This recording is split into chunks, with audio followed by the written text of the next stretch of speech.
sou Maria Celeste. Ou pelo menos eu fui um dia. Compreendi que eu tive uma vida antes dessa. Às vezes é difícil. Eu soube que eu fui Maria Celeste há muito tempo atrás, em Andaluzia. Esse lugar fica na Espanha, e eu era de família cigana. Essa imagem eu me lembro um pouco depois de desencarnar. Foi aonde eu conseguia ver toda a minha vida. Sou um espírito velho.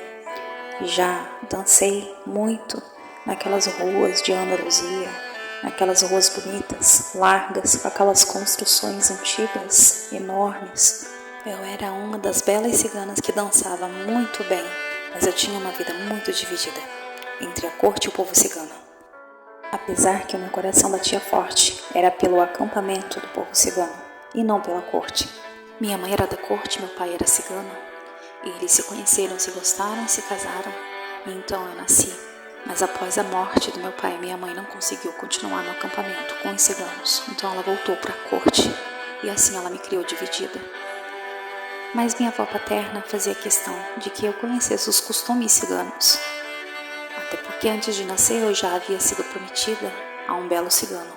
Mas nem minha avó, nem minha mãe faziam a minha cabeça. Eu mesma era a dona do meu caminho. Uma frase que eu sigo até hoje, mesmo hoje em dia não sendo cigana. A terra é meu lar, o céu é meu teto e a liberdade é minha religião. Às vezes lá no fundo eu sinto saudade.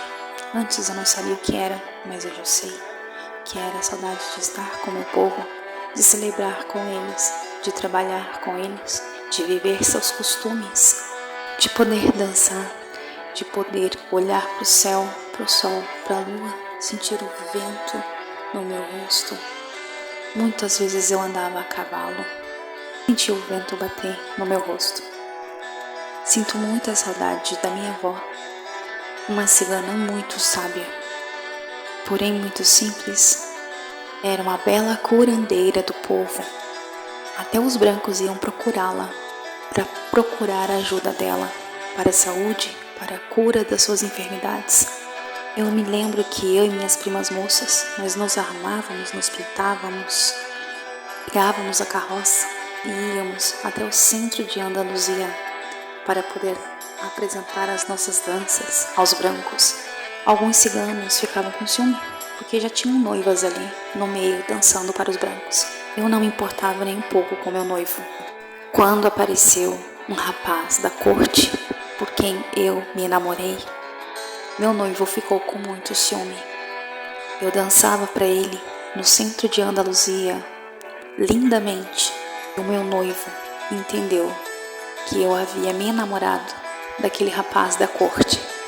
Não aceitou muito bem, mas minha avó aconselhou a usar sabedoria para poder ter meu coração de volta para ele, porque senão eu iria percorrer o mesmo caminho da minha mãe, pois a força de um marido se sobressaía em cima da força da mulher. Ele jamais iria ser um cigano, igual minha mãe foi com meu pai.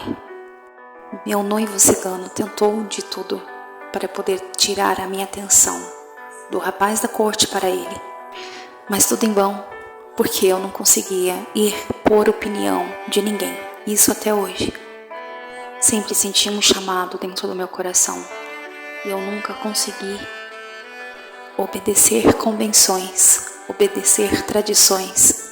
Os meus olhos sempre que iam no centro de Andaluzia era para o meu amado da corte. Meu noivo, vendo os meus olhares para o rapaz da corte, perdi as esperanças de me ter para ele.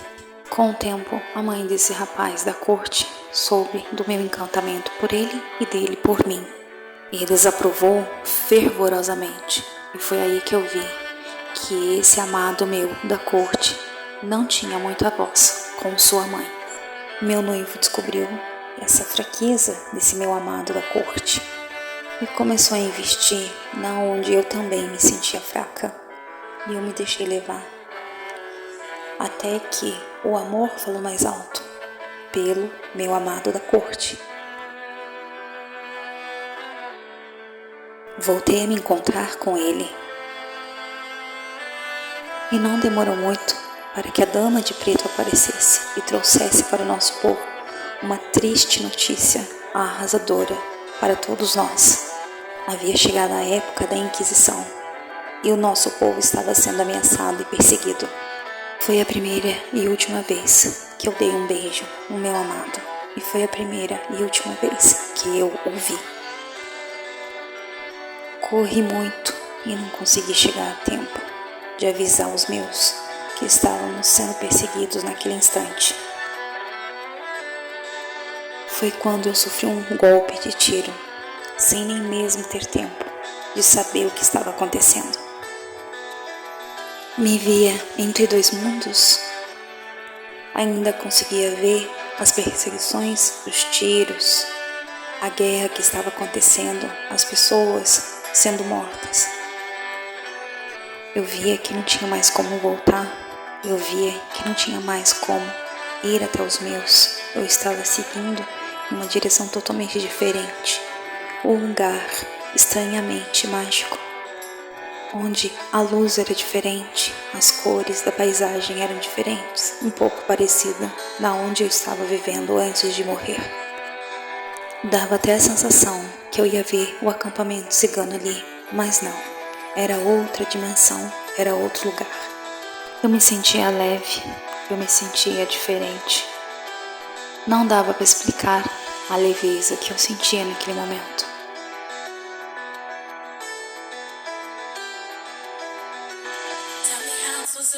Hoje, em outra vida, com outro nome, eu consigo sonhar, regressar à vida que eu tive. Alguma coisa me diz que eu ainda vou reencontrar nessa vida o meu amado da corte.